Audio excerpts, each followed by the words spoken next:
projection system doesn't work, so you'll have to bear with me the old-fashioned way by me writing on the whiteboard. So I hope that's okay. We'll do a few things that we'd have to go through eventually anyway, and we'll do that until a technician shows up and fixes things. Okay, so let's start off by awarding some more prizes, and you'll see the scores as soon as this thing actually shows up. So the top winner is YHK. Then there's J Porter. Then there's another one whose name is Must Beat J Porter, but he didn't quite make it. So that's 97.4, 97.1%. Then there is now the ordering unfortunately isn't quite sequential. So there's Fuzzy Axioms, which seems to have done really well. So that's place 4, and Die Stahlke, which is, well, place 5. So if those 5 teams or 5 submitters want to come forward and pick up their gold coins, here they are. So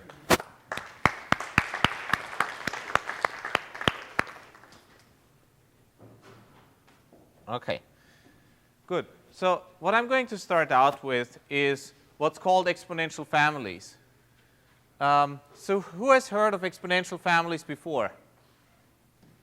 Okay, good. So let me give you a simple example of what's an exponential family. P of x. I hope the font size is okay in the back. Okay, is 1 over square root 2 pi sigma squared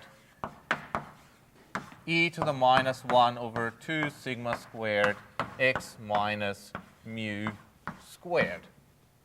Okay, yeah, we did that power cycling before. So now this thing here can be written as an expression that only contains the exponential. So I can write it as exp of, now here we have minus 1 over 2 sigma squared x squared plus mu over sigma squared x, and then we have, in addition to that, minus over 2 sigma squared, and then we have, in addition to that, minus 1/2 log 2 pi minus 1/2 log sigma squared. Okay, this is probably the least elegant way you've ever seen a normal distribution written out. Okay, so why would I bother doing this? Well, sorry, okay, it's rebooting. Okay, thank you. So the reason why I'm doing this is because I've now teased it apart into something that depends on x, some parameters, and then some normalization. So now I'm going to do something that will make the notation even uglier. I'm going to define phi of x to be the following thing: x and minus 1/2 x squared. And I'm going to define a vector theta, and which basically consists of theta 1 and theta 2. And in this case, I'm going to plug in mu over sigma squared and 1 over sigma squared. Okay.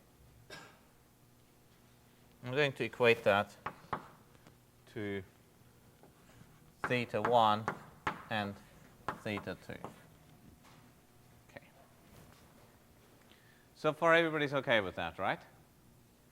Now, if I do this, I can, of course, rewrite the entire expression in terms of, well, basically these phi of x, and then in terms of theta.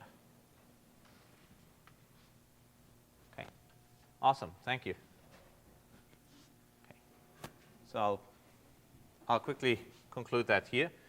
So I can write it as x of phi of x dot theta minus some function g of theta, where this function g of theta now contains all the stuff here. It's this beast here. Well, bless you. Okay. So now the reason why I was able to do this is because I was able to tease apart the x dependence from everything else. That's not always the case, but in this setting, it was actually very useful. Right? So you can do this also, for instance, for a discrete distribution. So for a discrete distribution, it's actually super easy. Let's take the binary first. I take phi of x is x, and furthermore, I define the domain to be a set of, let's say, -1 and 1. I make theta to be a real number, and lo and behold, I get that p of x parameterized by theta is proportional to e to the, well, theta times x. And then I have this g of theta, and that basically does nothing else but just ensure that this is actually a proper probability distribution, and it integrates to 1. This is what we will afterwards get to know as the so-called log partition function. It has a lot of nice properties. It's convex, and you can prove beautiful theorems about it, and the second derivative gives you the variance and so on. So there's a lot of really nice properties that can come out of this. This is essentially just a preview why somebody would actually want to use expressions of this form for a density. We'll need that afterwards for novelty detection. So this family is fairly large. It contains Gaussians, Poissons, contains the inverse Gaussian, contains, for instance, multinomials, contains actually conditional random, well, contains a lot of graphical models, like, some forms of Markov chains. So there's a large number of distributions that can be modeled in this way. So if you want to know more details, you can essentially just go to Wikipedia and search for exponential family, and there'll be a catalog of about 10 different distributions. So beta, gamma, Poisson, Wishart, they're all in this family.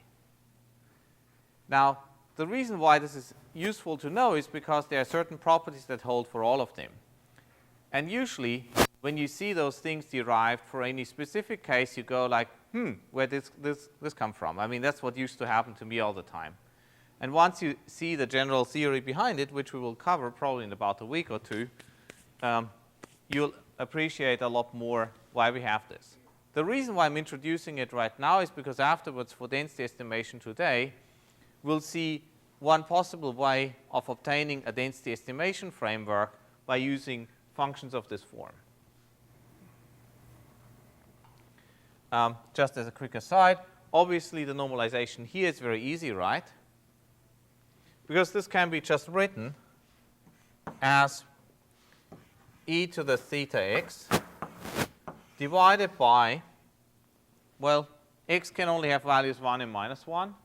So we have here e to the theta plus e to the minus theta.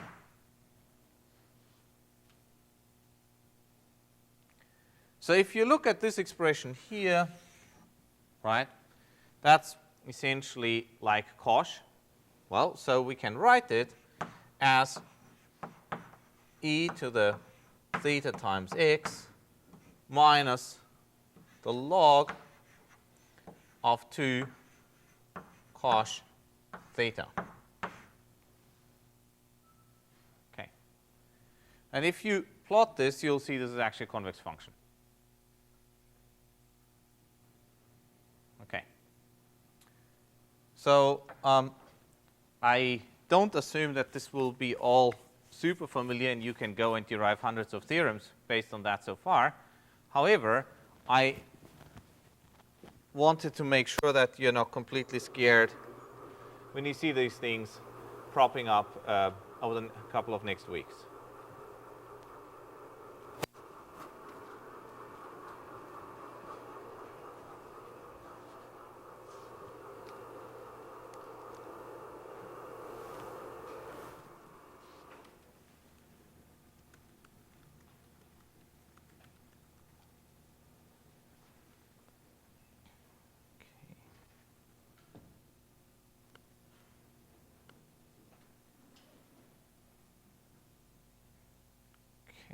Good.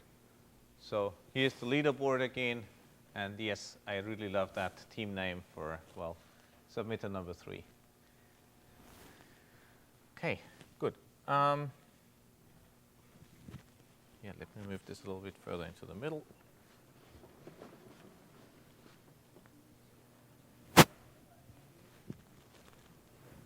So these numbers, by the way, are actually pretty good numbers.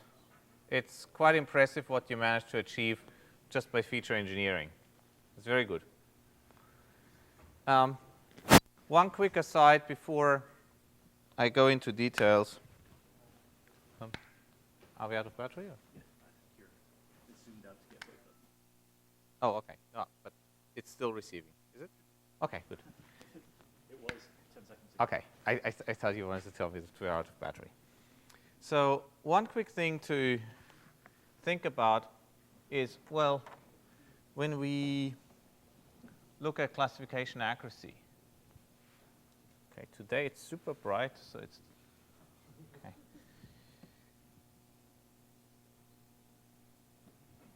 It seems to have no effect whatsoever. Nice. Okay, yeah. So one thing that, sorry. So if you think about when you want to classify spam, what's worse, missing a real email or letting a spam email through? Who votes for missing a real email? Okay. Spam? Well, okay. What's worse, missing one real email or or letting 10 spams through? Well, letting 10 spams through, is this okay? How about 100? Okay, right? So there's a trade-off between how many spam emails I would let through relative to missing one good email, right? So does anybody have an idea of how to actually adjust this for a linear classifier? Remember, what we do is we use f of x as a score, and we would basically say if, we would basically say, well, up here is positive, and here's negative. Right? So what would you want to do if you wanted to let a little bit more spam through and really make sure that we're not missing any regular emails? Any suggestions?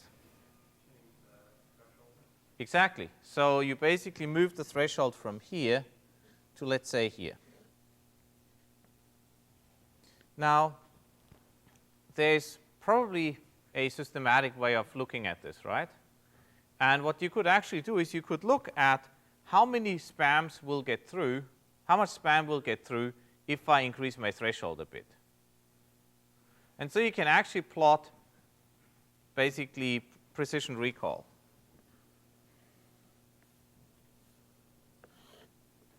Okay. So what I'm doing is, this curve that goes from here's 1, here's 1. I'm going to plot what fraction of spam I detect as a fraction of the number of, well, ham that I'm going to lose. Right. This is basically just a spam.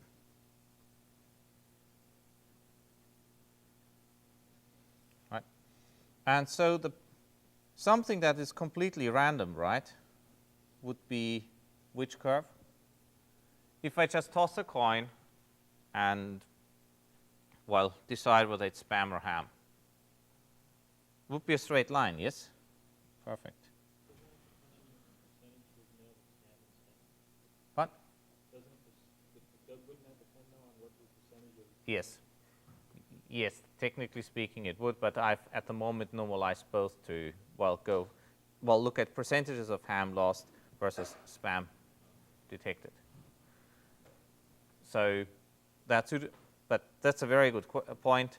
It would depend on, how much ham or spam I have. The straight line is what I can achieve if I basically have no skills whatsoever. A perfect classifier would detect all the spam and not lose all the ham, not lose any ham, right? In reality, it's going to be a curve that looks a little bit like so. Let's just zoom in. Okay. And so if I now have another classifier, maybe that one only performs like so. And in this case, I can clearly tell that this one here is better than that one, right? So even if one classifier reports its operating point here and the other one there, so I might have a different error rate, which makes those two things incommensurate, by actually looking at the entire curve, which actually is called the ROC curve, receiver operator characteristic. So this is a name that you will hear quite often.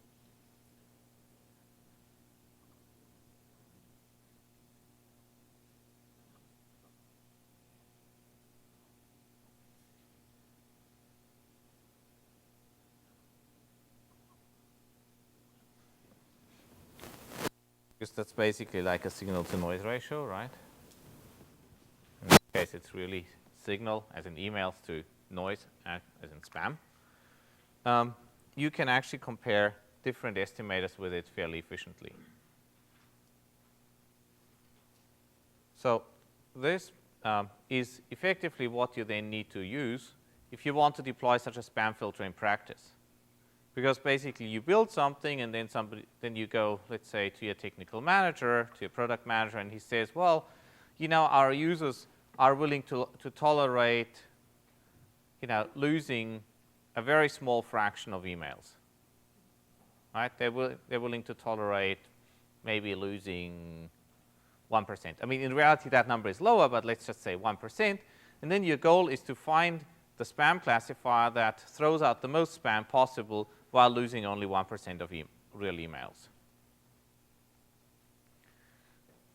And it turns out that you can actually optimize some of those quantities directly. This is something that we might get to in a later class. If not, there's a very nice paper by Torsten Joachim, so it got actually a Best Paper Award.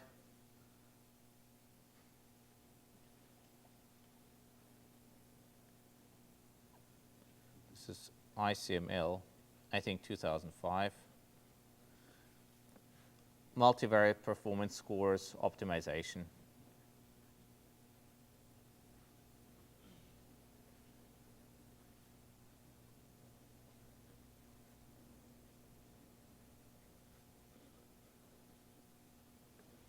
So I think it's called direct optimization of multivariate performance scores. So yeah. No, that's not what I wanted. I wanted to actually make this large.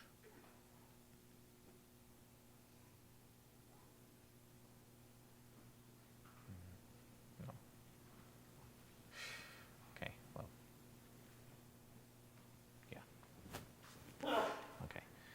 So if we don't cover it in class, this is something that you can read up, and it's actually a very beautiful paper to read. It effectively uses quicksort at some point as part of the optimization process. So what this shows you is that once you want to do slightly more sophisticated optimization, it really pays you big time if you're smart about the objective function. Good. So now let's move on from classification that we did last week to regression. And it's actually not very hard, right? So the goal is basically, I want to find some function f that minimizes a regression error. And then I go and, well, can, for instance, compute the empirical average. And so to make sure that the function isn't too wiggly, so this is exactly the problem that we encountered at the beginning of the lectures. Remember when we fit the polynomials, and as we cranked up the degree of the polynomials, the functions got more and more wiggly, which is obviously not very good. And so now today we're going to get into the issue of how can we actually control, well, the degree of smoothness. So to make things a little bit more concrete, this is something that you've probably seen before.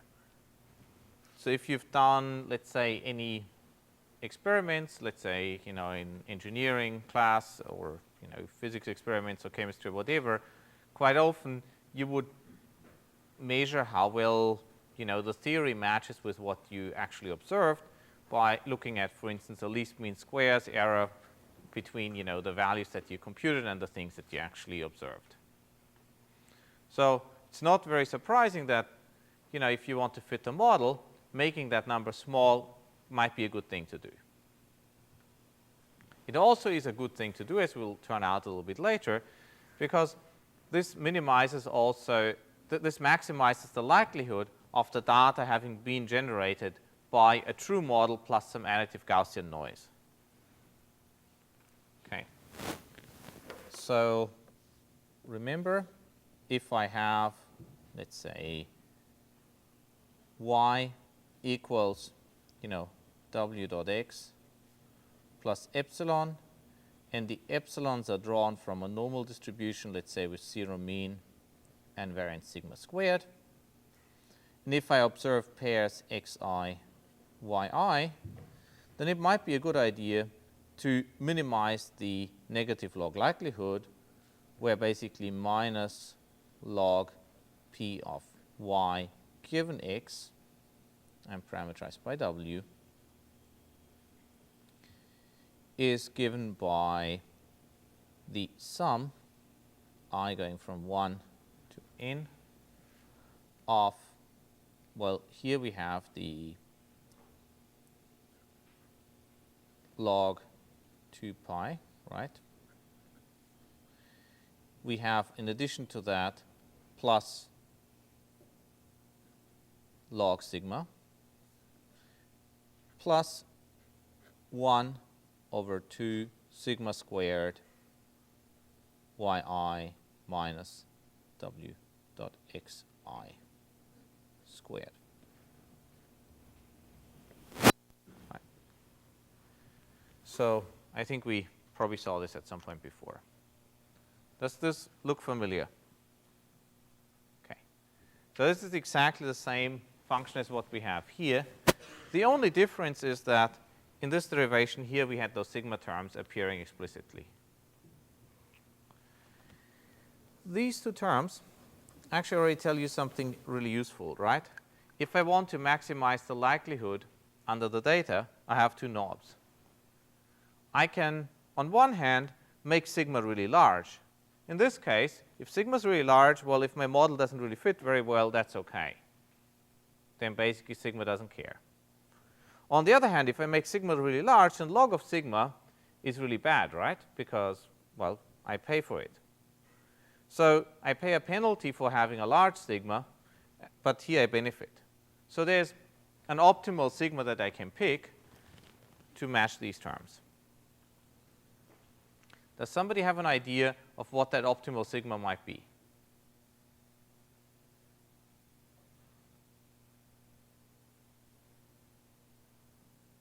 Any ideas?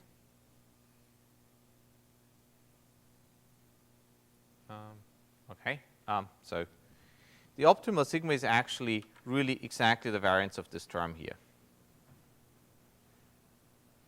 And we can derive that briefly because I guess everybody looks a little bit surprised. So what we have, just looking at the sigma terms, is n log sigma, well, n log sigma, minus 1 over 2 sigma squared, sum over I going from 1 to n yi minus w dot xi squared. So to simplify things, I'll divide by n. Pardon? Oh, yeah, that's a lot more readable now. Okay, thank you. To make my life a little bit easier, I'm going to divide by n, because that doesn't really change the problem. And so, sorry, not by 1/2, but by n. And I'm going to call this thing here sigma bar squared. I can do that because, well, this would actually be the variance exactly of that. Now, all I have to do is compute the derivative, d sigma, of log, well, actually, this is a plus here, yeah, plus sigma bar squared over 2 sigma squared. Okay. Now let's take the derivative, and this is nothing else than 1 over sigma minus 2 times sigma bar squared over sigma to the 3, and we had the 1/2 here, so 2 over 2. So solving that gives us exactly what we want, that sigma equals sigma bar. Right? So this is what you're effectively doing when you're fitting parameters in a Gaussian. Okay. Any other suggestions for a loss that you might have used? So who's used a loss that's different from a squared loss? Okay. Sum of absolute values. When did you use that? In what context? You can derive this another way to do regression with medians instead of means. Okay. Hold that thought about the median. We'll get to that in a moment. It's a good connection. So when might you care about the L1 rather than the L2? For sparsity, it might help, but there you might usually want to impose it on the expansion coefficients. When else? For robustness, if you don't want to overweight really big outliers. Perfect. So robustness is a big deal, and I'll explain that in a moment. That's awesome. But like in real life, have you ever experienced an L1 loss? Fun? The lasso is basically with sparsity and so on. Yes, but have you ever in real life experienced an L1 loss? I'm sure you have. So have you ever invested money on the stock market and lost some money? Right? So if, okay, I don't know whether you ever lost any money. I sure did occasionally. I mean, sometimes you win, right? But when you lose, you don't lose the square of, what you bought it for and what you sold it.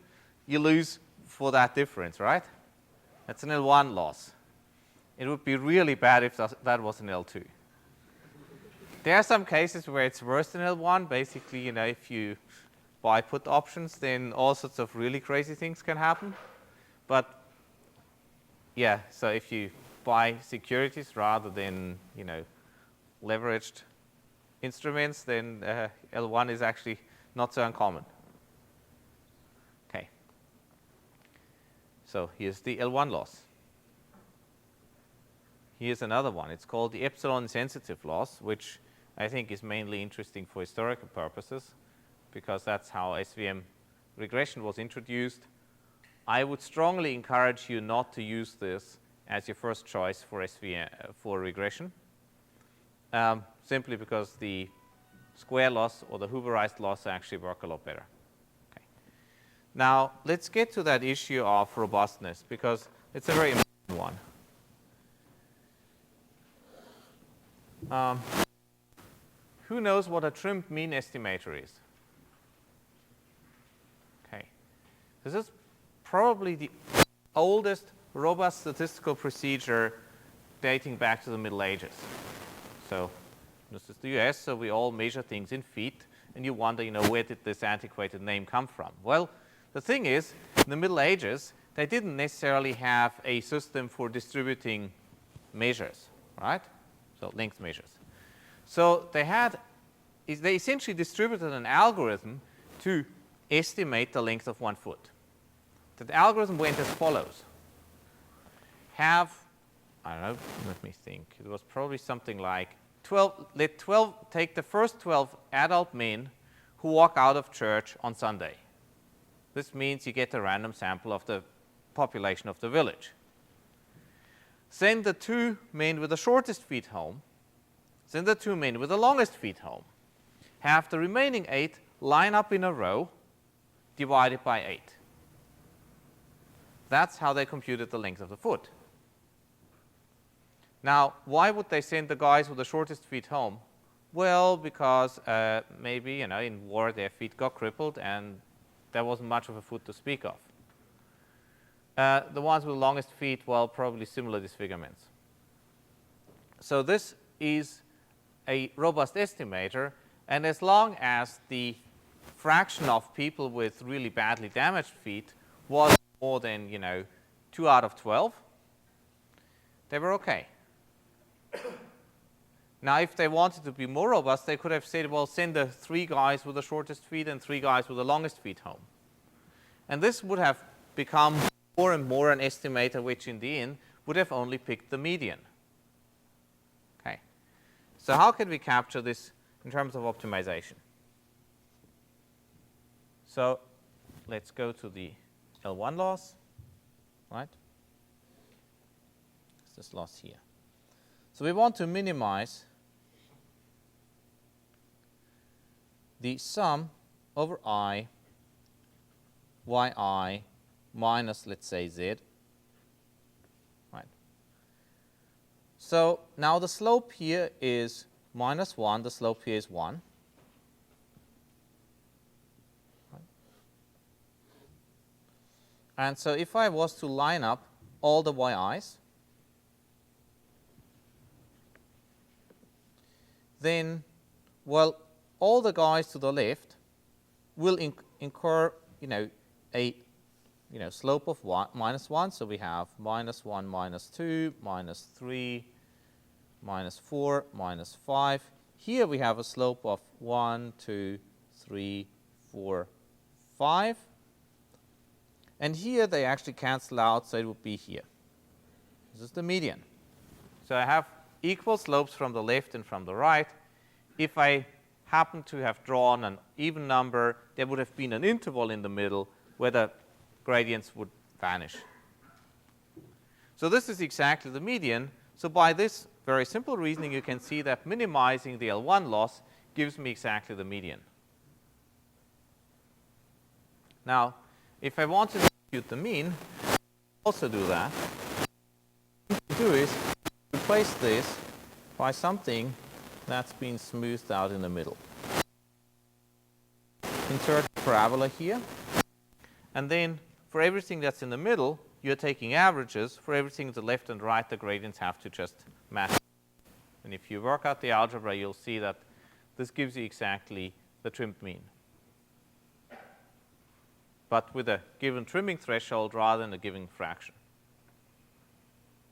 Okay. Any questions about that so far? I know it's Monday morning and it's cold here. So, okay. So let's do a bit more optimization. So, we basically now would say, for instance, let's solve this following minimization problem for least mean squares. I minimize 1 over 2m yi minus x dot wi, xi dot w squared. And now I have the lambda over 2 penalty on the right-hand side. So lambda over 2 norm of w squared. Does somebody have an idea what this would mean in a, probabilistic? But before I said that this first term was basically the equivalent of log of p of y given x and w, right? So does somebody have an idea what the second term, this, 1/2 w squared might correspond to? Any ideas? It's the prior, exactly. So if you think about it, we had the first term, which was basically, sum over I yi minus w dot xi squared 1 over 2.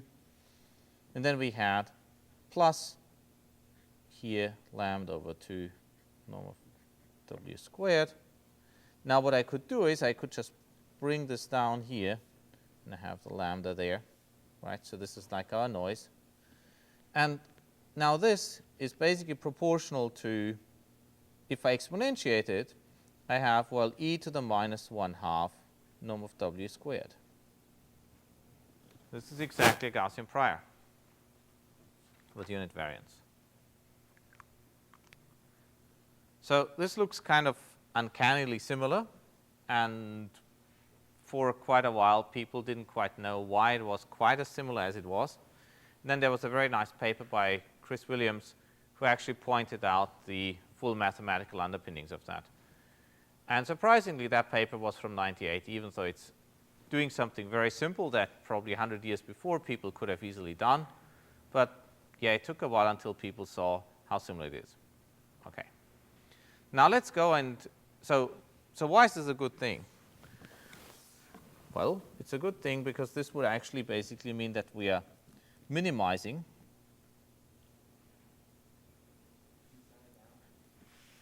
Yep, that would work a lot better.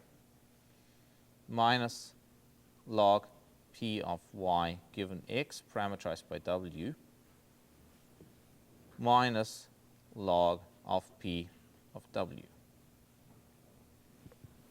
Remember Bayes' rule, right? So Bayes' rule basically, so this term here is, of course, up to a constant minus log of p of w given x and y, right? So that's the posterior. So in other words, what we want to do is we want to find the w which, given our prior and given the data that we have, is actually, is maximized. And in the Gaussian case, it's particularly nice because this and doing a full Bayesian integration give you the same answers, which is why this is also so popular. Okay. So we'll get more into this when we do Gaussian processes. For the moment, let's actually just happily optimize away. And so taking derivatives, well, gives us this, right? So it's just chain rule applied. Is everyone cool with going from the top line to this line? Who wants to write that in detail? Good, awesome. So now all I've done is, by going from here to there, gotten rid of the sums and written it out in matrices. Right? So I can do that. That's xi transpose, so that's xx transpose w. Now, lambda times w, I can just write it as lambda times the identity times w. So I have all the w terms on one end. And then I have here minus 1 over m x times y. Right? And now I just solve for it. And I transpose plus times the identity inverse x times y. So if you recall from the first lecture, we had something that looked very similar. Does somebody recall what the difference was between this line and what we had in the first lecture?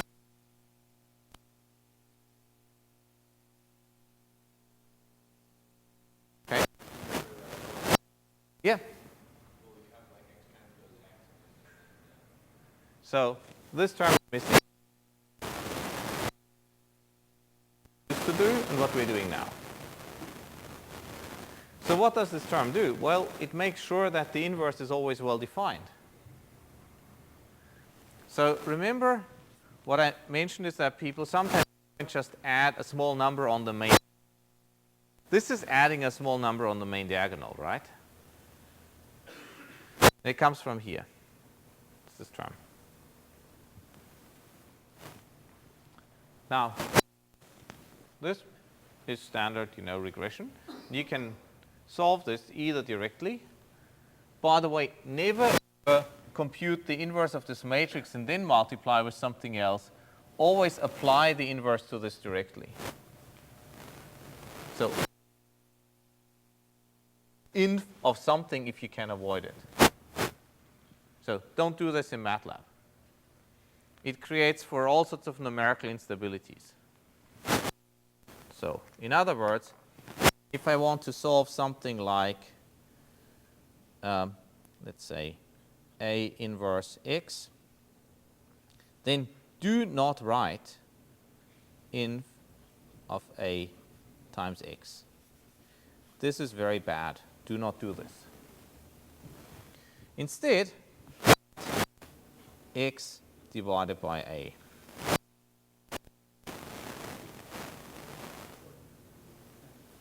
Or in some cases, you have to write, a backslash x, depending on how the transposes and so on work out.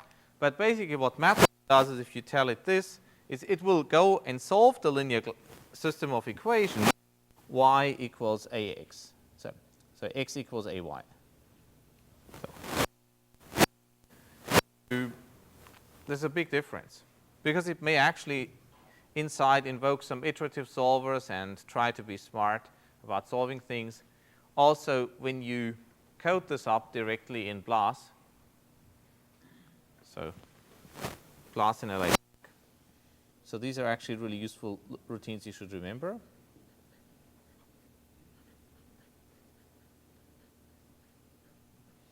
BLAS stands for Basic Linear Algebra Subroutine, and LAPACK is a linear algebra package. If you have a Mac, it's called the Accelerate Framework. On Windows, there is the Intel Math Kernel Library. AMD has its own version. There's probably a similar version for Android. I don't quite know what the name is right now. But it basically implements things like this such that you don't have to do it. So never ever do your own little somebody else's. Who's almost certainly, unless you know what you're doing, you will do it worse. Yeah, I'm speaking from experience here. Yes? This looks really similar to the ridge regression. That is ridge regression. Yes, perfect. Yes. So ridge regression does exactly this, namely it penalizes the coefficients to be small, and that's what we're doing here. Because I want you to derive this with kernels, right? So after all, we did all this pain with kernels, so now let's solve this with kernels. So this is a paper by Kimmeldorf and Waber. I think this was one of Grace Waber's first papers, and she said it never happened to her again, neither before or afterwards, that she just submitted a paper and it got accepted pretty much as it is. And it's actually a very simple idea.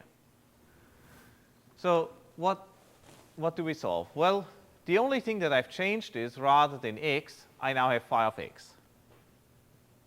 And I want to solve this optimization problem in this now higher dimensional space, possibly infinite dimensional space, wherever my phi of x lives.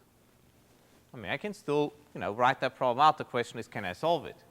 And this is the cool thing about the representative theorem, that you actually can. So let's go and decompose W into a parallel and an orthogonal component. So the parallel component is basically in the span of the phi of xi's. and the orthogonal component is orthogonal to it. Right? Well, that's why it's called the orthogonal component, right? These are the xi, phi of xi's, that's W orthogonal.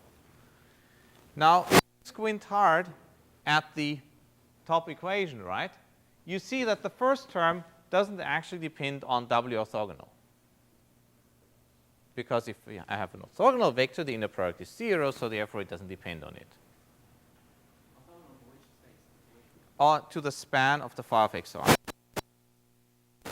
In other words, what we have is that W parallel is in the span of phi of xi's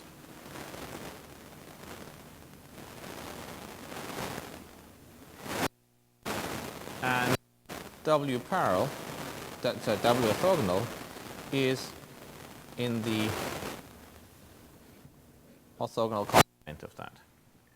And so therefore, of course, I have that the inner product between W orthogonal and phi of xi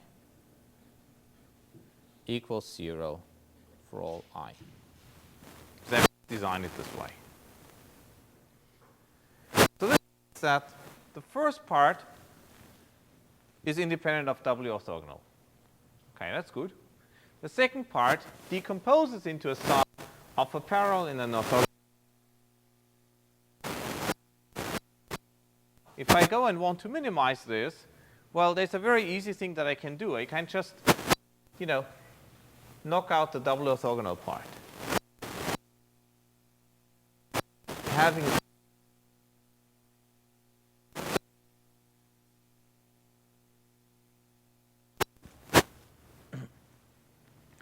and doing so, I've just proved that W is the optimal solution is in the span of the phi of xi's. This is the representer theorem. Okay? Is everybody on board with this?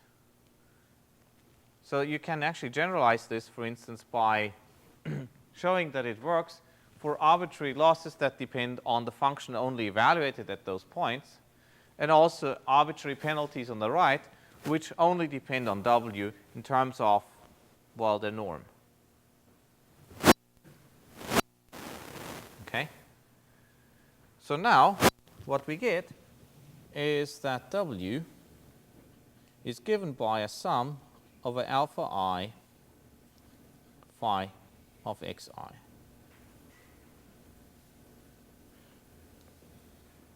And I think this looks awfully familiar, right? Where did we see that before? In the perceptron. That's one case. Where else did we see it? Come on, guys. We just did that last week. Where else did we see it? Support vector machines, yes. And here again, we see this expansion. So you might think, well, maybe twice is a coincidence, 3 times, well, maybe there's something else going on behind the scenes. As a matter of fact, this representer theorem applies to the perceptron and to the SVM setting as well. So what we just saw twice before was a special case of this theorem, which is kind of nice. So this only works for L2 norm. Correct. For norms other than L2, it's actually very tricky to compute lengths in many cases. So people have started experimenting with mixed norms, and this is actually, at the moment, a really fun area of research. Okay. So now all that remains is just to plug in this expansion into the optimization problem up here on top, right? And, well, so we get this. So the only difference is here now W squared becomes alpha I alpha j k of xi xj, right? And that's all we need. And then you go and solve for the alphas, and you get this. So now instead of having just, XX transposed, we have K plus, something added to the main diagonal as a linear system. And this gives you one of the, well, still best regression estimators that you can use. So this is stuff that you can code up in maybe 3, maybe 4 lines of MATLAB, Python, Octave, whatever. The main part of the work is going to be, well, this is one, and the rest of your code will be to read in the data and compute this kernel matrix. Okay. Any questions about that so far? Okay, good. Then we move on. Nobody has any questions today. So here's the SVM regression, and I guess I'll spare you the convex optimization problem with it. So all you do is you write out the optimization problem as before. It's really exactly the very same problem that we had. You take the derivatives, and you get the dual optimization problem. And this looks very similar to what we had before. Again, we have a quadratic term. We have an in-box constraint. Again, we have a balancing constraint. The only thing is that you have one more term here in the alphas. You can actually relate that to sparsity, but we're not going to go into details here. So this is really just cranking the handle, and given that you've already seen it once or twice, I guess I can spare you that. One of the really nice things is that if you do this, it ignores typical instances with small error. Well, because they are exactly inside this margin here, right? Anything in here will be ignored. Everything out here you still keep. And, well, only one of the constraints, of course, can be active at any time, because a point cannot be exceeding it by plus epsilon and also by minus epsilon. And while you have twice as many variables, if you're smart about the optimization problem, you can solve it at no more cost than a simple SVM problem, exactly by the fact that you can only violate the constraints either way. The robustness, well, we had that a little bit where we saw that the trimmed mean and the median is given exactly by L1, and you can plug that right in. You can also have different loss functions, and you basically crank the handle, compute the dual problem, and that's it. So let's see a few examples. As you can see, the epsilon insensitive tube, if it gets larger, well, the function gets more and more boring. And, well, the points now are the support vectors. And you can see that if you have a very narrow tube, the fit is good, and otherwise it's not quite so good.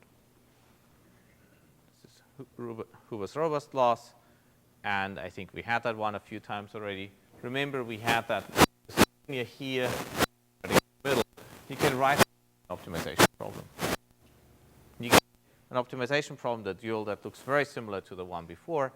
As a matter of fact, it's so similar that when we derived it, we could just use the old code without really many changes. The only thing that you do is you add something to the main diagonal, which made for a very easy paper to write. Okay. I think we are sort of kind of done with regression. We'll pick it up again when we talk about Gaussian processes. Now let's look at novelty detection. Any questions here so far?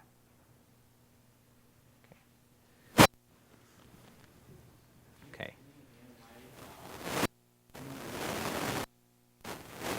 Okay. Okay, good. So let's prove the general representer theorem. Not very hard to prove. Okay. So let's say I want to minimize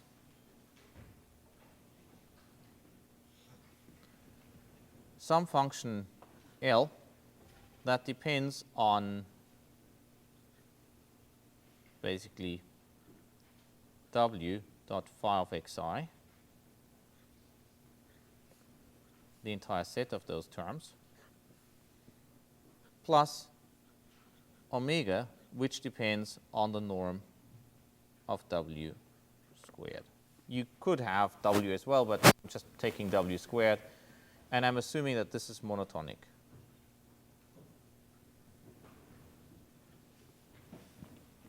So as a monotonic increasing. This is the only assumption that I'm going to make. Now, of course, this will depend, on, which yi's you observe and so on, but I'm just lumping this all into L and omega respectively. Anybody is everybody okay with the optimization problem itself? So it should be clear that this is a much more general problem than what we solved before, and if we can prove it for this, we've proven it for the rest too.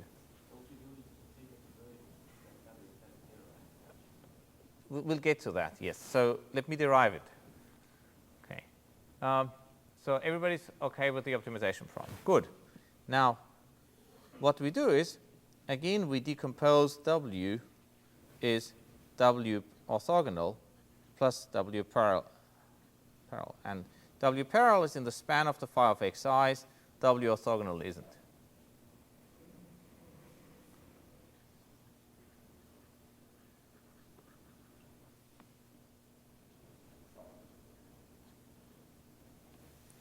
So in that case, it follows that L of that entire set of W phi of xi is, of course, nothing else than L of W parallel and the phi of xi's. Right? Because orthogonal component does. Now, furthermore, omega of norm of W squared is omega of norm of W orthogonal squared plus norm of W parallel squared, just by orthogonality. We can do that because we're in a Hilbert space. In a Banach space, it would be a little bit less fun. And that's all we need. Because now we can see that optimizing over W orthogonal does not change W parallel in any way, right? So therefore, this term doesn't change, only this term changes, and it can only decrease by minimizing over W orthogonal, which is optimal for W orthogonal equals 0, and that's all I need. So therefore, I now have it that the optimal solution needs to be in the span of the phi of xi's, and this holds in the most general setting. Well, you interpret it in different ways. So you take the derivative of loss function, with respect to W, set it 0, and you get that W actually in the span of phi of xi. Okay, so what you're saying is, well, you could take the derivative of the loss function. Well, for that, you would actually need to be able to make sure that you can compute derivatives. Here, I have not made any assumption in terms of whether actually a derivative exists. I just made an assumption that it depends on those function values. So yes, when you can take derivatives, you can get subgradients, and you will get all those beautiful terms. But what we just showed is more general than the case where everything is, at least subdifferentiable. By the way, if somebody wonders why I'm talking about subdifferentials, well, if you think about it, if I have a function of this form, right, there the derivative is well defined, there it's well defined, but what about here? Let's say the derivative here is -1 and here it's 1/2. And here at this point, it's actually the set from -1 to 1/2. So what you now do is you basically just say, well, a tangent with that slope, well, has to have any of the slopes here. Well, that's kind of intuitively what happens. Talk to your friendly function analysis if you want to know more. And one more question. So Yes. You said W curve equals 0, minimize L. But both of the first term, second term, they also depend on also W parallel, right? Correct. And so you can make W parallel smaller, you can still minimize something even more. So I think just that one term equals 0, you might not guarantee that actually you are active. Oh, okay. So the question is, well, given that we knocked out W orthogonal, what about W parallel? Well, I didn't say anything whatsoever about W parallel. You still need to solve the optimization problem. As a matter of fact, this is then exactly the remaining optimization problem that you have to solve, and that may be quite a formidable problem in its own right, but at least now you're in a finite dimensional space, whereas before you could have ended up having to optimize over an infinite dimensional space, which is, well, numerically not really easy. So the representative theorem is essentially an enabling theorem which says, well, even though I might be solving a variational problem in an infinite dimensional space, the practical solution is in a finite dimensional space, and so therefore I can do it. So this is a little bit like, for instance, the Maxent results, which say that maximum entropy and the moment matching is maximum likelihood for an exponential family. Just remember this if you ever hear people talk about maximum entropy and they try to intimidate you, just remember they are just talking maximum likelihood. So, because I've seen a lot of people try to use this to get away with things that aren't very technically clean, and they just try to intimidate people by saying, hey, it's maximum entropy. And quite often it isn't even maximum entropy what they're doing. Okay. Now let's have a look at novelty detection.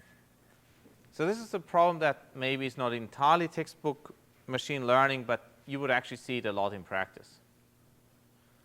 So what happens is you have some observations xi generated from some p of x. So for instance, network usage could be that, or handwritten digits, alarm sensors, factory status. And you want to find unusual events, clean your database, or distinguish typical examples. So who has a car with a car alarm? Okay. Have you ever been annoyed about the car alarm going off when you didn't want it to? Okay. Has anybody ever been okay, you've definitely been annoyed by a car alarm somewhere in a back street that went off just because a truck drove past. On the other hand, what's at least as annoying is if a thief breaks in and the alarm doesn't go off, right? Now, effectively what happens is that whenever the mechanic installs a car alarm, he basically sets a threshold for which observations are considered unusual and which observations are considered typical. And he needs to kind of sort of guesstimate it, what the disturbance, the typical disturbance is from, a big truck. And of course, it doesn't always quite work that well. So what would be really nice is if you had a car alarm that actually adapted to the signals that you're receiving. This might actually be a really cool startup project. So here are a couple of things that you might want to care about. For network intrusion detection, well, if you've seen a hack before, you can probably actually patch the vulnerability and fix things. So once you identify the problem, it's easy. The bigger problem is if there's a vulnerability that you don't know about, and then people start doing weird things. And so if you don't have an explicit filter for that, well, how will you detect what's going wrong? Okay. So you basically want to find the unusual events and then tell a sysadmin, well, something strange is going on, look into it. The other thing is you might want to find out whether a jet engine is failing, right? So you can just measure all the normal operation parameters, but usually since those things are really ridiculously expensive, you can't blow them up just on a whim. So you want to make sure that observing the normal operating parameters, you detect when something's unusual. I guess we all do that with cars, right?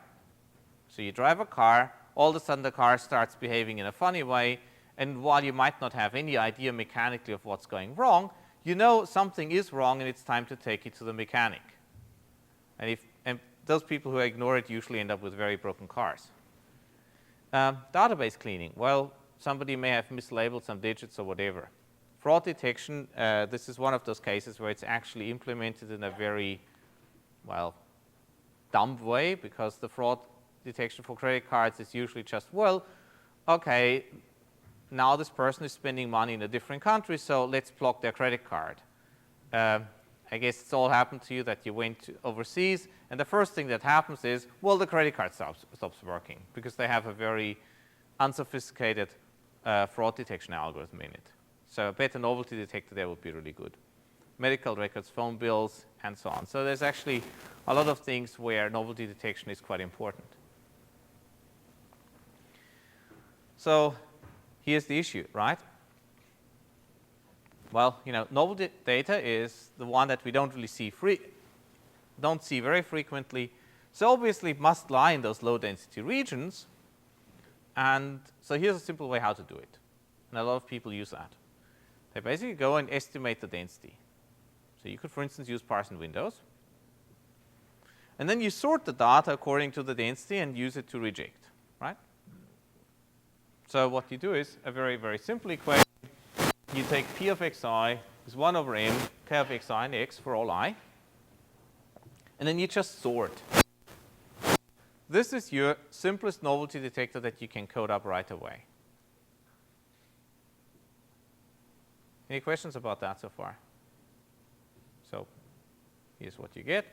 So this is really just, rank ordered the densities. And of course, the other typical ones. And you can actually see that these assumptions that I talked about before don't really look very good because there's this very long tail of unusual things. But at least you can ask, let's see what the data from over here looks like, and let's see what the data from over there looks like.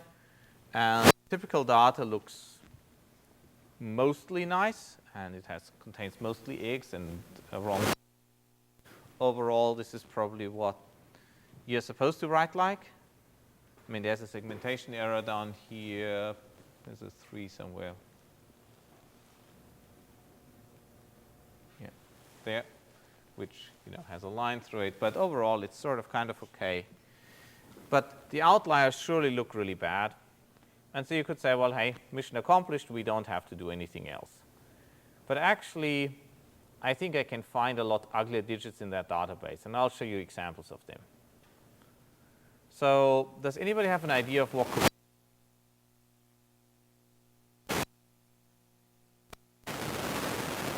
why might this not be a perfect way of solving novelty?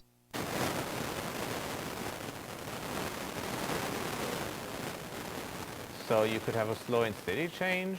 Well, in that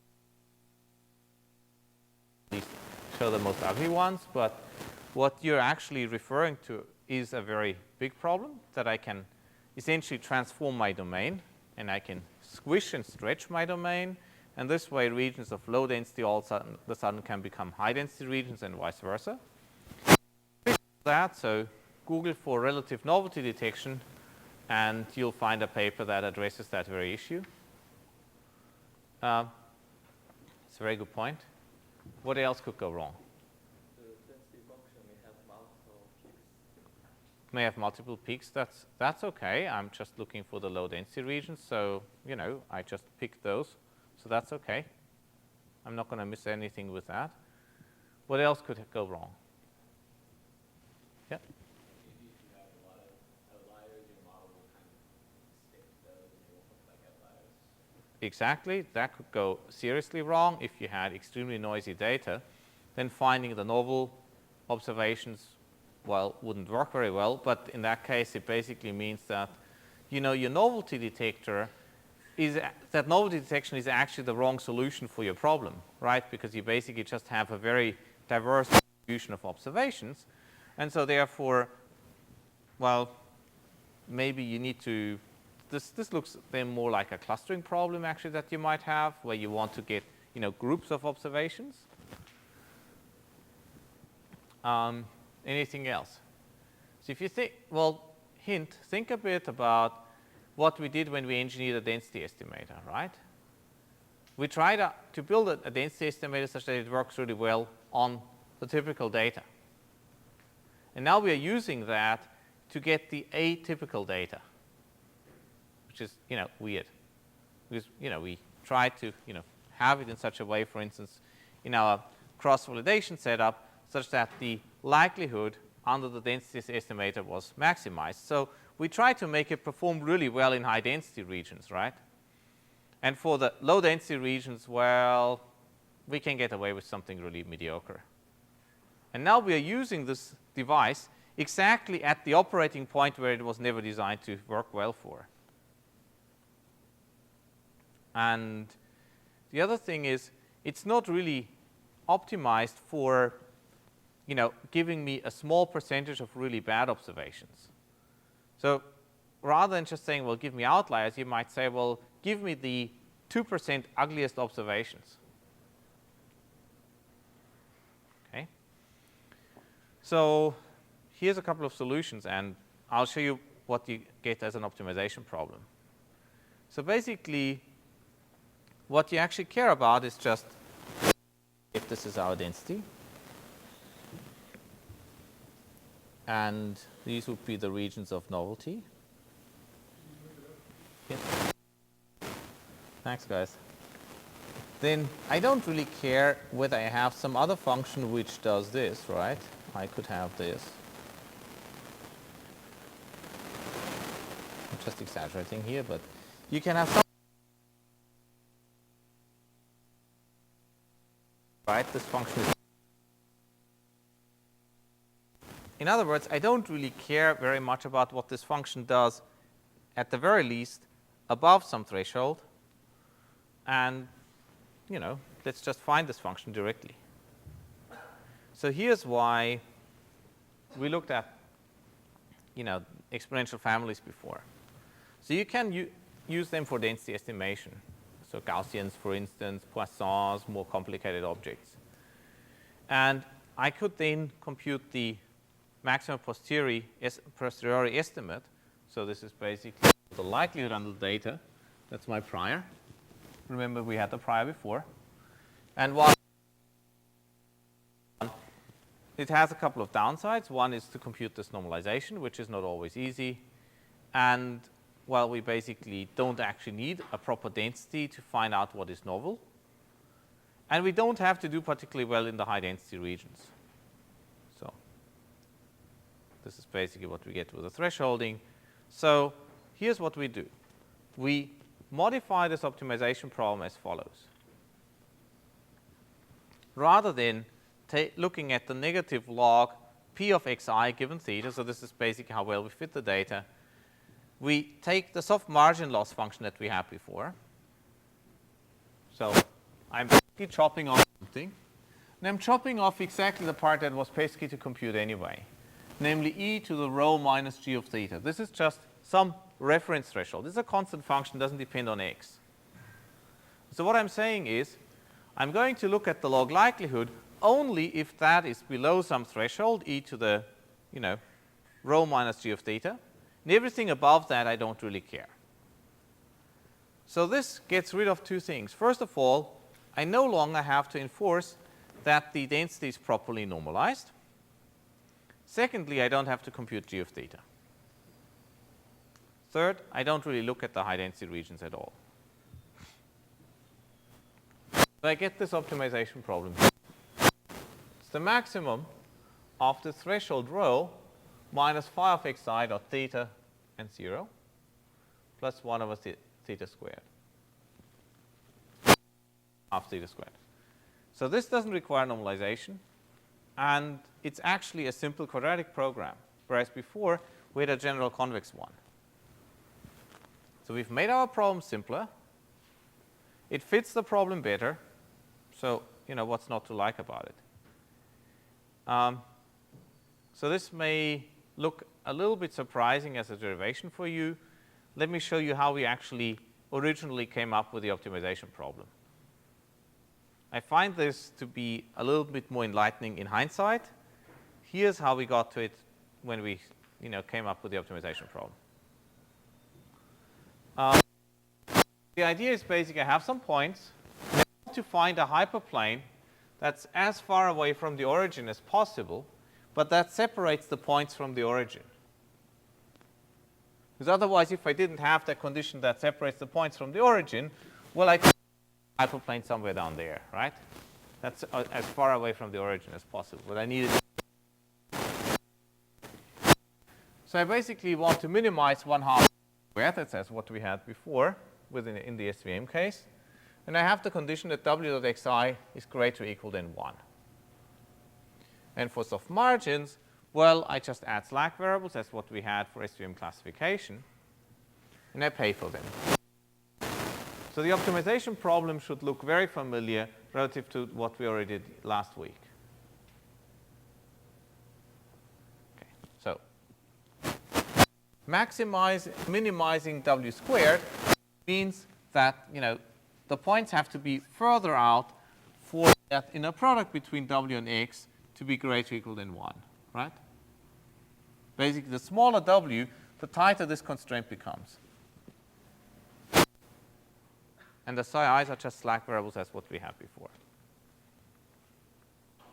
Any questions here so far? Yep. Do you want to set, have you already flagged certain things as outliers there? No, what I'm asking here is basically, is this an outlier? Is this and so this point would be an outlier. What if the hyperplane is inside all the observations? If the hyperplane was here, right, then this would be still an inlier.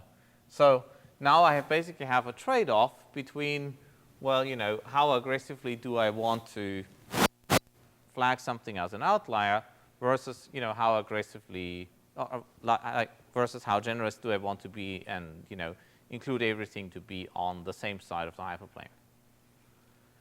There was another question?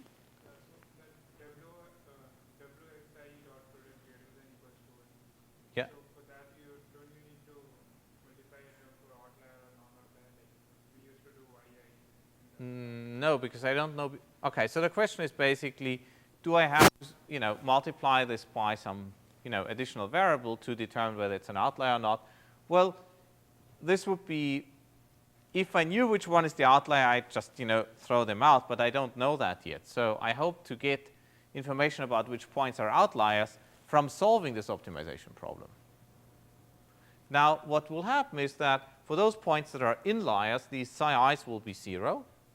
And for those that are outliers, these psi i's will be non-zero, and they'll basically pierce through that hyperplane. So the answer of which one is an outlier is exactly what I'll get by solving the problem.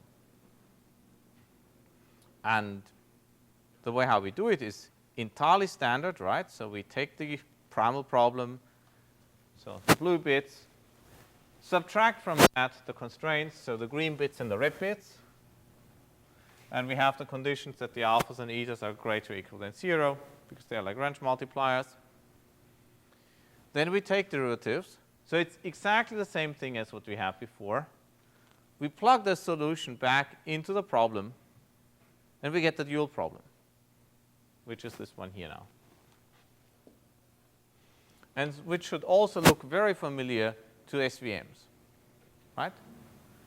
As a matter of fact, if you run an SVM without bias and set all the yi's equals 1, you get this problem, which is kind of fun. There's actually a deeper reason to that.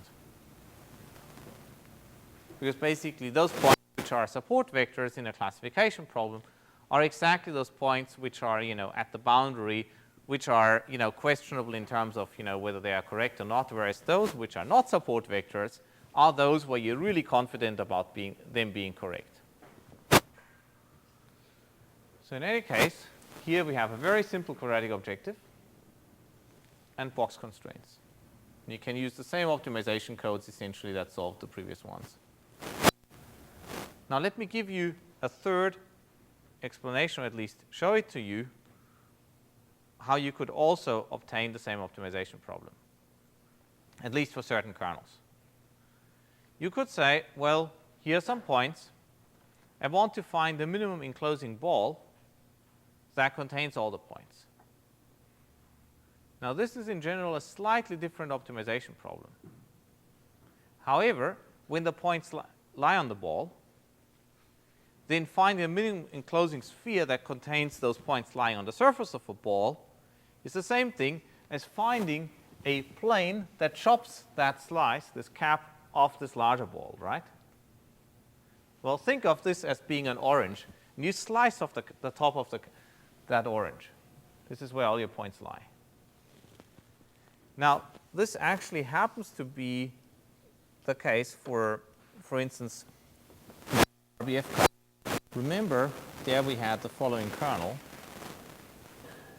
k of x in x prime is e to the minus 1/2 x minus x prime squared. So from that it follows that the length of x, of phi of x, that's of course nothing else than k of x and x, which is what? 1, right?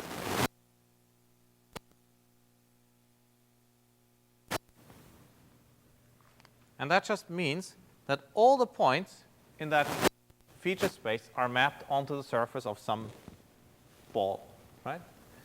And so therefore, finding the hyperplane that's as far away from the origin as possible means also finding the smallest ball, smaller ball that contains all the original data points. So this is also a way how you could, for instance, detect outliers. You could say, well, everything outside this region is an outlier, everything inside is an inlier. So what we now have are 3 different ways of getting at the same optimization problem.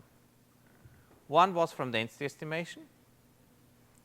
One was from, well, let's find a minimum enclosing sphere. And the third one was a separating hyperplane. They all gave us the same optimization problem. And we're going to use that on Wednesday.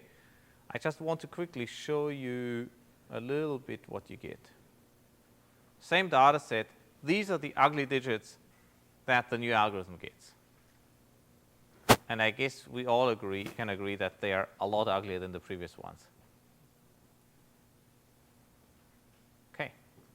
And with that, we've reached the end of this class. And I'll see you again on Wednesday. So this works for uniformly distributed anomalies, probably not adversarial anomalies. Okay, so actually, can somebody please stop the camera?